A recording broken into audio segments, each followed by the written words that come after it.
This is Leave Your Mark. I'm Vince Cortese, and today's guest is Dr. John Demartini. He is a polymath, global educator, and an author. He's here to share his wisdom on depression and anxiety and how to cope with it. Dr. Demartini, thank you for being my guest here today. Yes, thank you for having me back on. Thank you. Hi there, and welcome. Now it's time for America's favorite podcast, Leave Your Mark, with your host, Vince Cortese. If it's fly, loose fitted, it's Cortese. If freeze and chub is in it, it's Cortese. Leave Your Mark is about inspiring the world, one guest at a time. Pass the word from Brooklyn to Pittsburgh, from urban to suburb, it's Cortese, you heard? And here is our host, Vince Cortese. In our current state of affairs, not just in the United States, but globally, these two categories we're going to talk about today, depression and anxiety, I think a lot of people are experiencing.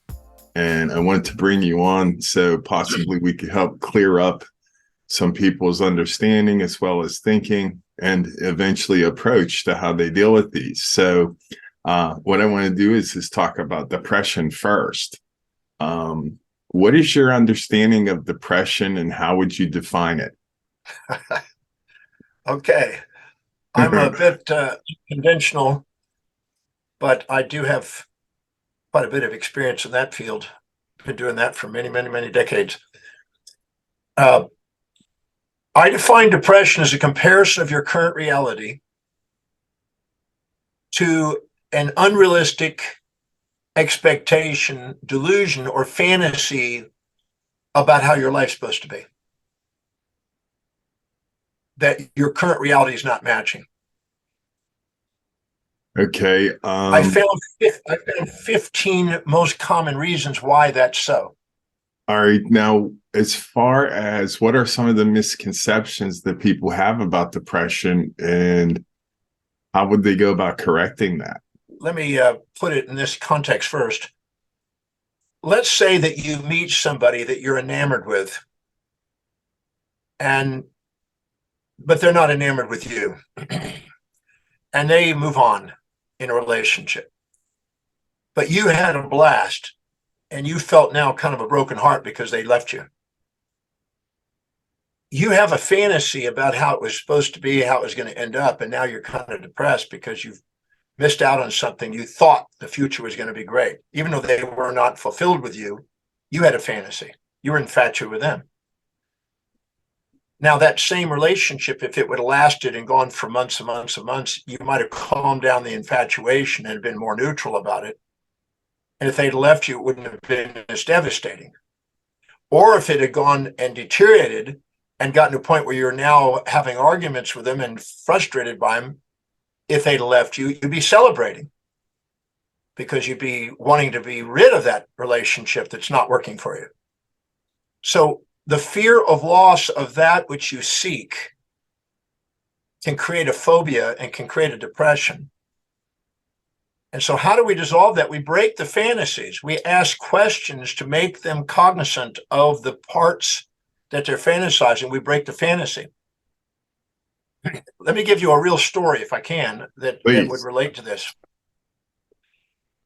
I was in Sydney, Australia, at the Swiss Hotel on Market Street. And I had the opportunity to meet with my publicist, organized a meeting with a gentleman who had one of the biggest selling books on depression and had interviewed like 20 celebrities that had had depression. And his book became very famous because all the celebrities and all the leverage they got in media. And he was being sponsored by a pharmaceutical company to promote the book because it was promoting a pharmaceutical solution to it. And he had heard about me. We had to end up on a radio show back to back. And so I called him up and said, let's meet. And I asked him a question. Do you believe that somebody in your position as an expert in depression, do you think that it would be wise to know everything that's on the market related to depression? He said, yes, absolutely.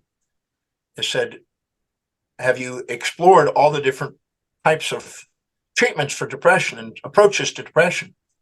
He says, I think I have. I said, familiar with the method, the Demartini method I've developed on it. He says, no, I'm not. I said, well, do you think that it'd be wise to at least have a hear about what it might be able to be or what it could do and anything else? As well, like no harm in that. I said, you experienced a depression of suicidal. You almost committed suicide. He says, I did. I said, do you mind if we just tackle that right now? He goes, well, what does that mean? I said, well, do you mind if I make you go back to the moment you were thinking about killing yourself? I'd rather not. And I said, well, if you don't mind, I'd like to show you something. Because you basically are promoting a pharmaceutical approach. And the truth is the pharmaceutical approach has not got the highest ratings. It's not really giving the greatest results that are out there. And so I'd like to just share with you something that can be of help. He says, all right, well, so what do I do? I say, go to the moment when you were actually thinking about taking your life, when you were distraught and were frustrated. Okay, go there. Yes, I'm there. You didn't want to go there at first. I said, at that moment, you can't be depressed unless you're comparing your current reality to what you thought it should be, what you hoped it would be, what you fantasized it would be, what you're comparing it to something you thought would be better. He said, well, I am. I said, so what did you think was supposed to have happened at the time when you were depressed? And he says, well, I was in a company and I had moved my way up the company and I was making pretty good money. And I was the guy who was taking the next step up the company was about to leave. And I knew I was going to be the one. I just knew that was the position I was going to get. And I set my sights for it. And I was pretty excited about it. And at the last minute, the owner of the company took an outside individual and put him in place. And that really, really offended me and irritated me. And I was really angry about it. And I didn't want him to succeed. And so I unconsciously and consciously was trying to undermine the guy. Well, because he had a higher position, I got fired. I got fired from the position that I should be taking by the guy that had the position. And I lost out on my life's career, the thing I spent all these years working for. And so I was very distraught and depressed and angry and bitter. And I had anger and aggression. I blamed and felt betrayed, criticized and challenged, despaired and depressed. I wanted to exit and escape the situation. I had frustration, futility. I had grouchiness and grief, hatred and hurt, irritability and irrationality. And I was jaded. I had a jaded view on things, and I felt like a jerk towards the people. I call it the A, B, C, D, E, F, G, H, I's, I, J's of negativity. Okay, so then he said, and I was very bitter, and I literally was struck because I go like, I don't even know where I'm going to go now. My life is upside down. And I went into depression, and I literally was suicidal depressed because I thought, well, that's the end of my life. And how long was that depression? He said 8 months, almost. It lingered until I started taking medication. Finally, a psychiatrist gave me medication. I said, well, you never had any signs of any depression prior to that? No. But that one event undermined that depression. Yes. And right now, when thinking about it, what does it feel like to even think about it? It says, well, it gives me anxiety. I said, great. I'm going to show you something. Go back to that position where the guy got the position. Yeah. If you had gotten that position, what would have been the drawback? He said, there'd be no drawback. I said, no. Anything that you perceive has got a benefit without a drawback is a fantasy. And that makes you feel life has more drawbacks than benefits, which is a nightmare because your brain automatically puts those two in contrast. I said, so what would have been the drawback if you got that job? I can't see any. I don't know. I said, I didn't ask that question. I asked, what would be the drawback if you gotten that job? I have no idea. Answer the question. Be accountable. Well, I don't know why would it be a drawback? So I said, right now you're a best-selling author, correct? Yes. And you're getting to lecture? Yes. Just out of curiosity, how much you make last year? He said about 280,000. I said, and what was the position you had, and what kind of earning would you have? About 220,000. I said, so right now, did that catalyze you to go on and become an independent entrepreneur with a best-selling book, with another book coming out, knowing all the celebrities that you've met, having a backup by a pharmaceutical company, credibility like that. You've actually met with the president, the prime minister of the country. You've developed a fame. Would you have had that if you'd have been in that job? He goes, no. I said, would have been a drawback, drawback of that job. It would have been the end of the line unless the owner would have died. And it would have been 220, yes. Plus minus taxes, yes.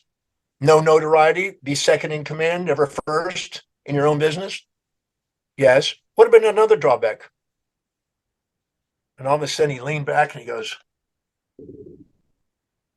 I would never have met my wife that I'm in love with.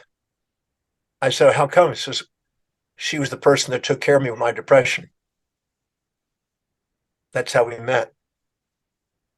I said, so did you thank the guy that fired you to help you find a wife for your life? Did you thank the guy that fired you for becoming famous and notoriety and write a book? Had you thought about writing a book while you were working there? No, never have had time for that. You started interviewing celebrities, and that's what got you all those celebrity connections because of out there you're interested in depression? Yes. And did you research that and become an expert in that field and to study the hell out of that thing because of it? Yes.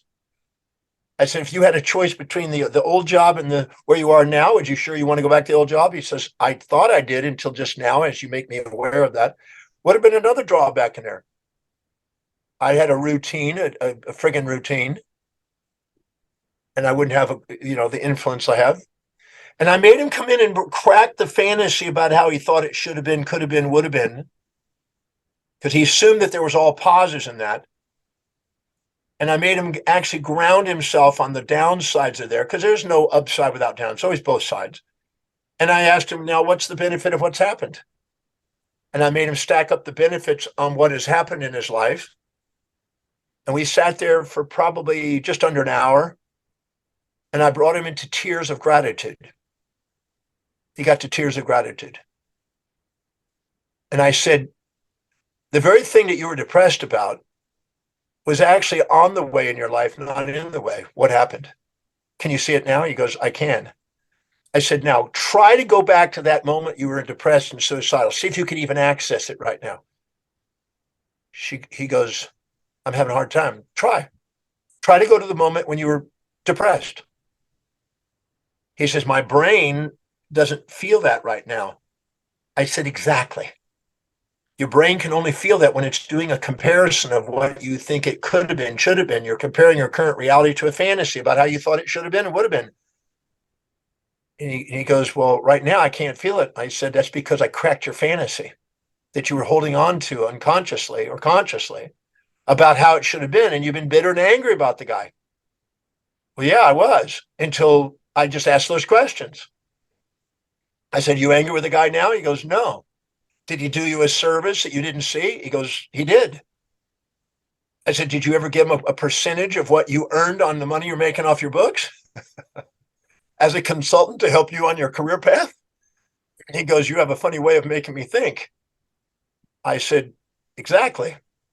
Because the depression you had is a comparison of your current reality that you weren't appreciating it because you were comparing it to something else. Now that can occur in any of the 7 primary areas of life. You could perceive the loss of information. People are depressed when they find out they got Alzheimer's. They're starting to lose their memory capacity and they get depressed. Or the perception of haunting memories in the past that they don't want, haunting their mind and preoccupying their mind with anxieties, secondary anxieties there. Or loss of business, or gain of client that wants to sue you, or a loss of money, or the gain of bills, or a loss of somebody you're infatuated with, or a gain of somebody you resent back in your life, or a loss of people that look up to you and a gain of people that critique you, or a loss of health, or a gain of illness, or a loss of spiritual awareness, or a gain of feeling like you've lost your spiritual connections. Anything you seek that you fear the loss of can cause depression. Anything that you're trying to avoid that you think you're gaining, you can have depression about. So I always say the mass consciousness lives in the illusions of gain and loss. The master lives in a world of transformation and has adaptation and resilience. But that only occurs from a non-attached, more neutral state of perspective. So how do we solve depression? It's all done by questions. There is cognitive methods to do it. And most people don't believe it because they have the model that you're supposed to be happy. And as long as the promotion of the opium that you're supposed to be happy all the time, there are various psychologists that are promoting the idea of being happy, and they are dealing with depressed people. But somebody who understands meaning, not hedonistic happiness, an individual that's pursuing meaning is way smarter than a person that's looking for immediate gratification and immediate happiness. So I ask people this question. Let's say somebody's done something you're resenting. What specific trait, action, or inaction, because it's commission or omission you're judging it by, or a physical trait, do you perceive this individual displaying or demonstrating that you despise, dislike, or hate, or want to avoid most? And I get it narrowed down to what it is and itemize them all down. Great. Once I identify what that is that they're trying to avoid, I go, now, go to a moment. Once I've listed them all, I go, now go to a moment where and when you perceive yourself displaying or demonstrating that same behavior. At first, they go, well, I don't do that. I pride myself on never being that way. I said, I know. That's the BS you've told yourself. But let's go and look. It's been known for thousands of years, and I mean 3,000 years, that you can never judge another individual unless what you're doing is that, and it's reminding you of what you feel ashamed of. That's why you're resenting it in them, because they're reminding you of what you feel ashamed about. You got your finger pointing out, you got three pointing back. So you go in there and identify where you do it.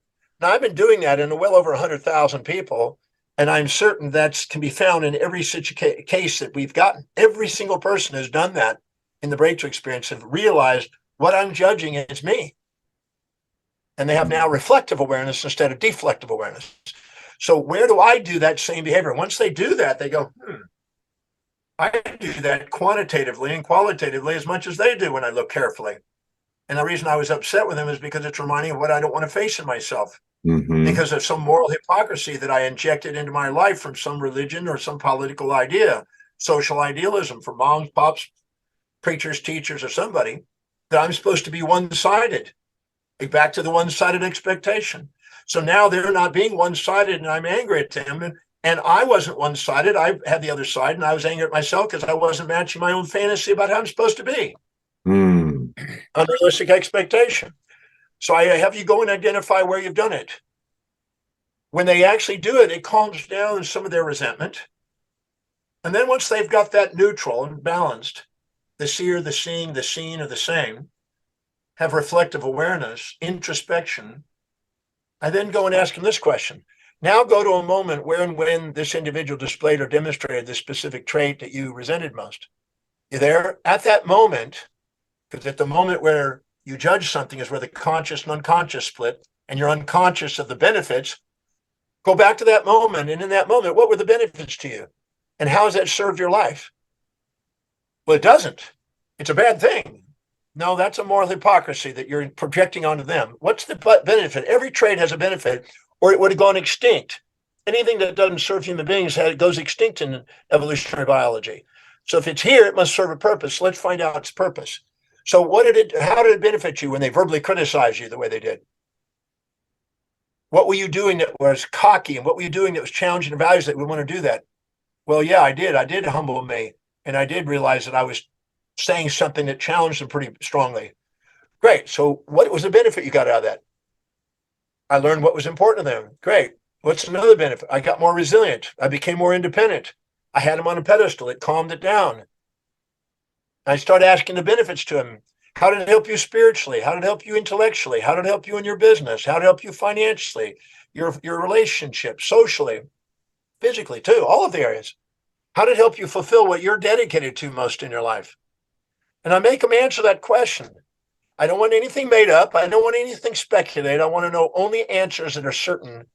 And I guarantee you I can answer that and get that out of people every time. And they can do it and they can find the answers. And when they do, they realize once the benefits equal the drawbacks, their resentment goes away. Their reflective awareness, they realize they've done the same thing. Then I go and ask where they did the behavior, whoever they did it to, how did it benefit them? So they dissolve their shame. I've taken people who have shame over a behavior that they're judging in somebody else and asked when they did it, how did it serve the people they did? And once we got the benefits, so they weren't feeling shame, the resentment to the person that did it was gone. because it had nothing to do with the other individual. It was everything to do with their own shame, because they were then living by some hypocritical moral idea about how you're supposed to be one-sided. And that's the source of it. And what's interesting is the very organizations that promote the moral hypocrisies know that they're in the guilt-producing control business by ignorant people that are vulnerable of that. And so they're basically creating the opium of the masses to sell them the opium. Yeah. And they don't realize that that's the fastest way to trap them. So then I go in there and I ask them, now go to the moment where and when you perceive the same individual displaying the opposite behavior, because they're not always that way. That's not the label of who they are. I see this all the time in divorces. People just label each other narcissistic, but they've been married for 20-something years and they got along with them fantastic. They didn't label them that way. But suddenly when they're challenging each other in the divorce, now they're putting labels on people. That's not who people are, labels. They're human beings. I'm not a nice person or a mean person. I'm a human being that has both. You support me, I'm nice as a pussycat. You challenge me, I'm mean as a tiger. I'm both. I'm not one-sided. No one is. So we go in there and find out where the other side is. Then we go and ask another question. At the moment they did that, who's playing the opposite role and who's doing the opposite to you? Because you can't perceive something without contrast in the brain. And your brain will create real or virtual contrast in order to compensate. So who is doing the opposite? And that's mind-blowing to them when they realize, oh, the reason I was cocky and challenging their values is because somebody was puffing me up and praising me, and I got cocky, and that's when I challenged them, and that's when they cut me down. And they're actually cutting me down to bring me back into equilibrium where I'm authentic instead of puffed up with pride. Actually, what they're doing is serving me, and I didn't see it, but I can see that they actually helped me become authentic. But I was puffed up and a little on the ego trip, false ego trip, when I actually interacted with them and thought I knew better than them and bigger than them and greater than them. And they brought me back into authenticity, because when you're proud, you're not being authentic. When you're ashamed, you're not authentic. You're only authentic when your heart's open. I said, now, if he had done what you hoped he'd have done, the fantasy about how you wished he would have been in that moment, or he had been or she had been, what would have been the drawback to you? I cracked the fantasy. And when they get through that, they brought to tears every time, a tear of gratitude. And I said, right now, you resenting them? You feel appreciation and love for them? What would you want to say to them? Close your eyes. What do you want to say to them? And they thank them. The very person they thought was their enemy was their teacher. And their depression and anger and all that just dissolves away. And that can reverse over on the infatuation side. What is the trait you admire most? Where do you have that trait? What's the drawback of the trait? What's the drawback when you displayed that trait you thought you were proud of? Where do they have the opposite trait? At the moment they're doing it, who's doing the opposite? And if they were to do the opposite, how would it have benefited you? If I ask those questions, I guarantee you when they're done, there's just thank you. I feel love for you. I'm inspired by what I just learned and the hidden order that was in the apparent chaos.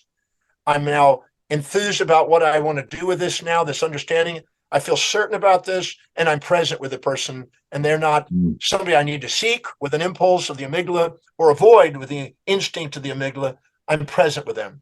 And when we're present with people and we have love for people, we don't have depressions. Connect with us on LinkedIn. Be our friend on Facebook. Follow us on Twitter and Instagram. Whether jumping out the MP or jumping on the app. You are listening to Vince Cortese. We just want you to leave your mark.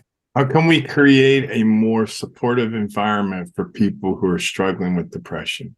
Throw out the idea of putting a supportive environment on there and put in there a support and challenge environment to hold them accountable, to support their illusion that's down and to challenge their fantasy that's up and bring them back into balance. Because maximum growth and development occurs at the border of support and challenge, not support. Sitting there and having compassion and empathy for their depression is, I found, counterproductive. But actually going in there and crack their fantasies with a challenge to the fantasy and a support to their current reality and put those together in perfect balance and watch how they all of a sudden become resilient, adaptable, back into balance, and they're back on the game again. It's an amazing description that you put in there, realizing that which is irritating us is really what's guiding and teaching us. Your answer appears before you actually realize what your question is. It's very well put. You have recently written a book. on depression. Is that correct? Well, it's depression and anxiety. It's called the resilient mind. And Okay. there's some subcomponents, there's some chapters on just that. But the leading chapters, the earlier chapters are building up to that understanding. And then their methods, the last few chapters are on the methods on what to do to resolve some of these things. Yeah, it's called the resilient mind. And just came out just like a few days ago. Well, we're going to need to get some links and more information at the end here. So what I want to ask you then is shifting into anxiety. How can we differentiate between normal levels of anxiety and, say, an anxiety disorder? Oh, another one of those put a label on people things. I personally think that some people in the field are basically incompetent and don't know how to handle people. That's all, because it doesn't take that long to solve these things. But let me build anxiety for a minute, just because this Okay. is fun. Let's imagine that you're a child. You're a year old. You're starting to walk, but you still crawl. And you scamper around on the floor sometimes. And sometimes you walk. And your mom and dad are having a major fight. And you don't like it. You don't want to hear it. You don't want to see it, but you feel it. And he's getting aggressive with her, and they're fighting and yelling and screaming and stuff. And you can't seem to stop it. You're crying and they're ignoring you. And so you run to your room or crawl to your room, curl up in a little fetal position, suck on a blankie or thumb or whatever, and put pillows around you and cover up your ears, close your eyes, and try to fall asleep. And you wake up the next morning, your dad's off to work. It's quiet, it's calm, it's peaceful. Every relationship has balances of peace and war, but you don't know that. You just want to see them peaceful, right? Because you're a child and you're in your amygdala and you don't have an executive function to see objectively that there's going to be both peace and war and positive, negative, support and challenge and cooperation, competition in life. So you go in there and you go, and your mom says, "Let's go to the grocery store, honey." So you get in the car with your mom and you go to the grocery store. And she's like ignoring what happened the night before. There's no comment about it. You go down the aisle, you're sitting in a little basket with your mom. And you're going down an aisle, and a guy comes down the aisle with blue jeans on. Your father had blue jeans on last night. A white shirt. Your father had a white shirt on. A mustache and brown hair. Your father had brown hair and mustache. And he's coming towards your mom down the aisle, but he's dressed and looks similar and has associations in the brain like the father. And as the guy comes closer and you're getting closer with the carts, you're now doing one of two things. Either getting in front of mommy, looking over your shoulder and trying to protect mommy from this thing coming, or you're getting behind mommy and frightened about mommy and trying to pull mommy away. And mommy doesn't know why you're acting out, just acting out in the middle of nowhere, right? As while we're going down an aisle, what the hell's going down? You think that's irrational. But what happens is the associations, like Skinner's operant conditioning and Pavlov's dog salivating, if you ring a bell at the time you're eating, you get a salivation, and ringing a bell can make you salivate, kind of thing. Associations are made in the brain. When you see something painful, whatever visual, auditory, smell, taste, tactile comes along with it is in the brain. So anytime any one of those things can go, you'll have this mild reaction of sympathetic response to flight or fight. You don't even know where it's coming from because it's diffuse. Now what happens? You go past the guy, he walks by, the kid's fine, immediately calms down, looks over the thing, and plays now with mommy again. Goes around the corner, comes down another aisle. Now a guy with blue jeans, yellow shirt, brown hair, brown mustache comes. And so now you associate everything the same way, mild, a little less anxious response, but with yellow shirt. So now the kid associates danger, yellow shirt, danger, white shirt, blue jeans, brown hair. Now there's a milder response, but a little bit of a response. And she goes, "What's wrong with you today? Why are you acting out?" And she goes past the guy and he goes by and goes down another aisle. Now there's a guy with blue jeans, red shirt, blonde hair, blonde mustache. Okay. Mild response, not as many associations, but still a little bit of an anxiety response. And I don't trust this guy because he might hurt my mommy. Little bitty thing. Well, every time you're now making new associations, all it takes is one association: blue jeans, brown hair, or mustache. Anything that might remind you of those associations can trigger it. When people come up to people and say, well, I don't know if I trust that person, or I don't feel right vibes about that, those are associations in some sensory mechanism, visual, auditory, smell, taste, tactile, whatever, that are coming in that's making you have an instinct to avoid because of previous experiences you've had in the past. Stored in the subconscious mind, waiting for it to surface again. So what happens now, the boy doesn't know why, but anytime he's around somebody that happens to be wearing yellow or blue or red or has mustache or whatever, now these things just keep compounding, and they're called secondary, tertiary, quaternary, pentenary, sextenary, septenary compounds. And they become so diffused, so many different associations, you don't even know. You forgot what the original issue was. And now you're walking around with anxiety disorder. So people are compounding associations with a pain that didn't have a pleasure. But there's also the other hooks. And most people don't go to the psychologist or psychiatrist for the other side. But you have the same associations on the positive. There are women that keep going out with the same alcoholic guy. There's a woman that goes out with the same guy that says that line, oh, I want to have a baby with you. I want to marry you. And they suck into it. And these are the same exact thing, but in reverse on pleasure sides. And they wonder why they end up getting sucked back into the same type of relationship dynamics. And these are the same thing, but they're not called anxiety, but they're basically hedonistic, attachments or hooks. And anybody in the sales business, if they can identify what those hooks are, they can sell anything, can sell a pain, sell a pleasure, and create an anxiety if you don't have it, and a bliss if you have it, or an anxiety if you get that relationship.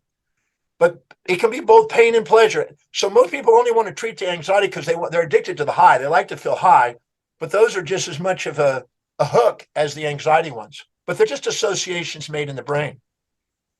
Now, what's interesting is if a person has associations that are compounded, they can compound to such a degree that they can't even walk out of the house. There's too many stimuli that might do it. I had a girl who, London, I was at the Bloomsbury Hotel, and a mother contacted me. She was referred by somebody and said, I want to see if you can help me. I have a girl that's under medication and under treatment for severe anxiety disorder. And I said, great. I said, have her come to the hotel. I'll have a consult tomorrow at 1:00. So the mother came in. She told me the story. The daughter said the story too. She was a teenager. She'd been taking medication. She'd been having it for 2.5, almost 3 years of anxiety disorder. And I asked the mother to leave so I could talk privately with the girl, because sometimes they can't. Some of the things that's causing anxiety is something they can't say in front of their parents. We don't always get the whole story. So I asked the girl, when did you first have anxiety? She goes, well, it happened right in this special event that occurred one night. I said, tell me about the event. I was standing on a corner, 5 of my friends, some guys and girls, and we were just chatting around and we're smoking pot. Okay. So you're just getting high on the corner. Yep. And there was a guy there that I kind of fancied. And we were kind of checking each other out. And I kind of fancied him and I was hoping to kind of connect with him. Great. All of a sudden, a car comes up to the street corner. And there's kind of it goes down to the street from where we were up. It's, drops down about 2-3 feet. And and the guy opens the window and opens the door and says, hey, excuse me, but does anybody know where this particular street is? We're lost. So she and another girl and a guy right behind him starts walking over to the car.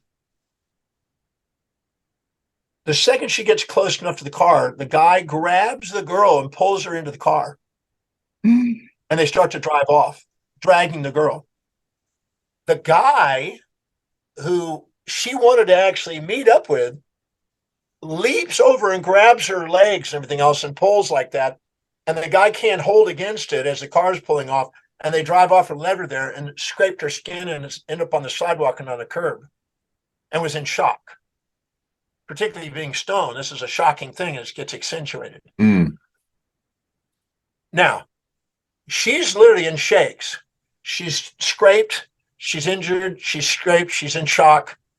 She can't believe this happened. It's not matching her fantasy night. And it's freaking out everybody. She ends up going to the hospital. They help, patch her up and put bandages on her and things like that.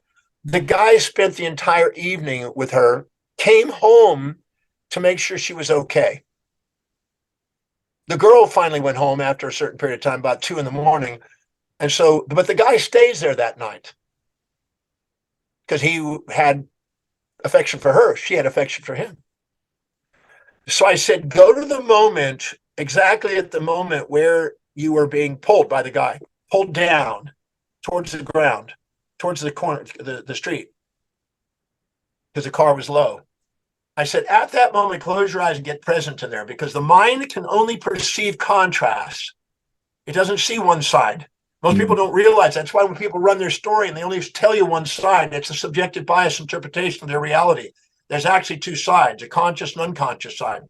I said, at that moment when he's pulling you down, who's trying to lift you up?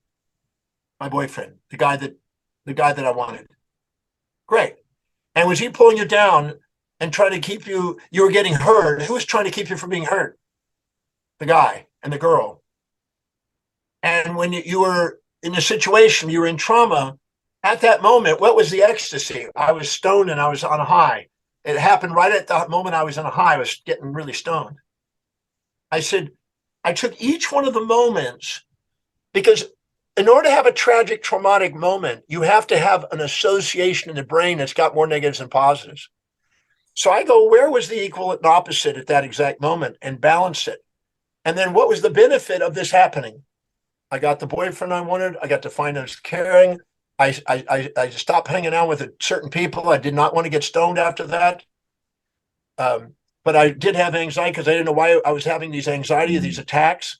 I was frightened about somebody grabbing me, except for the boy. And that was keeping my boyfriend there comforting me.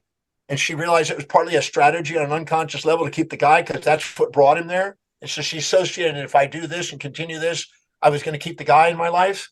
And it was really quite interesting what we uncovered. When we got through with it, we went through moment by moment, all the way through the entire minute. The whole thing lasted just not even a minute. But we went through every second of that, frame by frame by frame, and found out the benefits of what she thought was down, and the fantasy of how it could have been, and what was the drawbacks of that, and where was the opposite going on. When she got through, she said, there's nothing there except an unconscious way of getting what I wanted that night. I said, yeah, it was strategic. She goes, I actually want to thank the guys for the little bit of scrape I got me the guy I wanted. And I wouldn't have had the courage to interact with him. And he was hesitant too. He was shy, but he became not shy in that moment. We brought us together. These were basically love brokers getting us together. I said, exactly.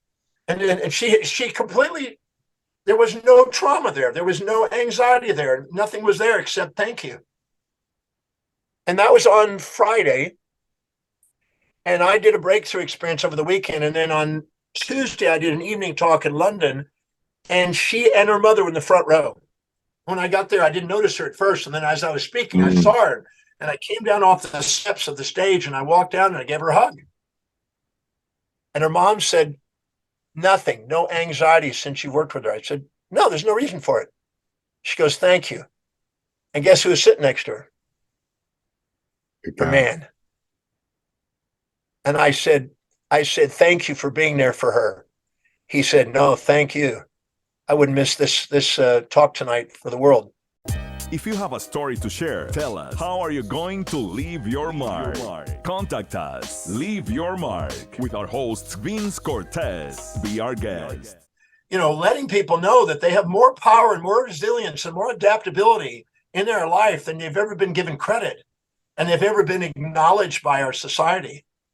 And I think that it's crazy what we've done. We've just made, when something's happened, we just upset and we blame, and false attribution biases, instead of actually being accountable for our perception. We have control over our perception, decisions, and actions. We don't have control of what people do to us, but we can control how we perceive it, what we decide to do with it, and how we can act from that.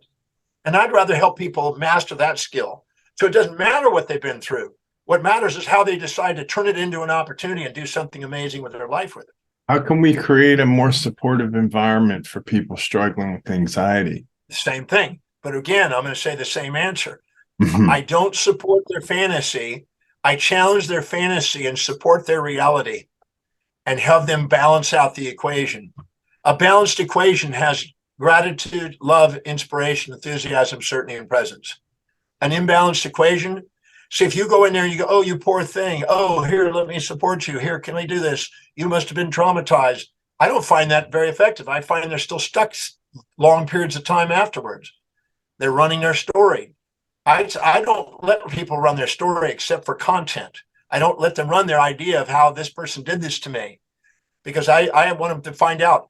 You know, as Epictetus, the Greek philosopher, said, when you start on your journey, you blame other people. When you're going down your journey, you blame yourself. But when you finally finish the journey, you find out there was nothing to blame. There was just something to appreciate. And the same thing on the credit side. When you start your journey, you give credit to people out there, your heroes, just like you had villains. And then you eventually give credit to yourself. And then you eventually realize it's not about getting credit or blame. It's about being authentic.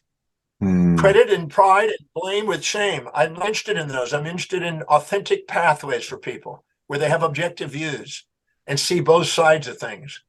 And they're not victims of their misinterpretations, victims of their history. They're masters of their destiny. So the majority of our shortcomings are just fantasies that we cultivate inside our own head. Yeah, but we're taught them. I mean, look at what grandma says, right? Now be nice, don't be mean. Be kind, don't be cruel. Be generous, don't be stingy. You know, be peaceful, don't be wrathful. Stop your fighting. You know, it's one-sided. And then 5 minutes later, grandma's beating the hell out of grandpa and bitching at him and griping at him just seconds after she told you not to do that. It's hypocritical. But the moral hypocrisies that we're trained in are the sources of much of our psychological crazies, because we're expecting something that's not possible. I'm not a nice person, as I said. I'm not a mean person. Those are personas. I'm a human being, an individual. And by God, if they tell me, well, Dr. Demartini, you've been upgraded on your first class flight. I'm as nice as a pussycat. Thank you so much. Thank you. Or if they say, well, for some reason, even though you have 20 million miles with our airline, and even though you've paid a first class ticket, for some reason, we don't have you on the thing here, and you won't be able to fly for next week. We don't have an alternative. And sorry, that's just the way it is. I'm not a nice, I don't just go, thank you. I say, I want Richard Branson here now. You know, I play nice and mean. I'm both-sided. And I don't need to get rid of half of myself to love myself. People, it's time for people to wake up. They don't have to get rid of half this side that they're not supposed to have. You don't need to get rid of that to be loved and to be able to love people. You got to be able to honor all sides of yourself. Yeah. If I look back at my life, some of my toughest moments and craziest moments, I served people. And I've been tough sometimes on my relationship. And they come back, maybe not immediately, and they come back and they go, that was a turning point in our dynamic. I saw things differently. And sometimes you got to have tough love with your kids. I mean, you can't just wussy pussy them all the time. And so you have to have both sides in life. We're not honoring both sides. We polarize people into a bipolar condition. I would say bipolar condition is a byproduct of monopolar addictions, the addiction of a one-sided world. Very well said. Wow. Dr. Martini, I could talk to you about these two topics for a long time. This was excellent today. I really enjoyed this. The idea of all the answers are already within us, and we kind of put ourselves in a mental jail of sorts because the idea or the expectations aren't met is just, it's probably the closest thing to truth with, out someone saying to you, this is the truth. You're discovering it in your own experience and in your own way. So that's just, it's a great way to have understanding to what it is happening to you, the idea of not liking the thoughts in your own head or speaking to yourself poorly and or blaming others, So I really enjoyed this. This was great. Well, thank you. I appreciate the questions. I rambled a bit, but you got me on that topic. I might as well just go for it. It's like you opened the door on that one. Let's do this. I want to get the information on your book. You said it just came out, so share with me where I can find that and the title again, please. And then it's called The Resilient Mind. The Resilient Mind Demartini. That'll bring it up. Okay. I just looked it up today but it just came out on the 15th. But The Resilient Mind Demartini, and it'll come up, or go on my website. It'll show up, I'm sure. But if you just go on Amazon, it's there, Google, or whatever. You just type in The Resilient Mind. There's another book called The Resilient Mind by somebody else, but just put my name afterwards. It'll come up. Okay. Well, I know you're a busy man, and we're gonna make sure none of those plane flights mess up for you in the future. We're gonna have to talk to Mr. Branson about that. Very, very insightful. I knew that it was going to be, Dr. Martini. I knew you were going to bring the heat on this one. This was great timing too. I didn't realize your book was just being published, so I'm really excited about that. I'm going to have to get that. So, thank you. Well, it's time for you to get back to work. Yeah, I've got the next one in about 20 minutes. Okay. All right. Well, this was excellent. Once again, I totally enjoyed talking to you. We'll have to do this again. We'll pull up a couple more hot topics and let you get going. That was fantastic. Yeah, I love it. Thank you. Thanks for listening to Leave Your Mark today. Tune into our next episode of Leave Your Mark with Vince Cortese. Be blessed. You just left your mark. Thanks for listening. Listen to more episodes on demand. Just click Leave Your Mark with Vince Cortese.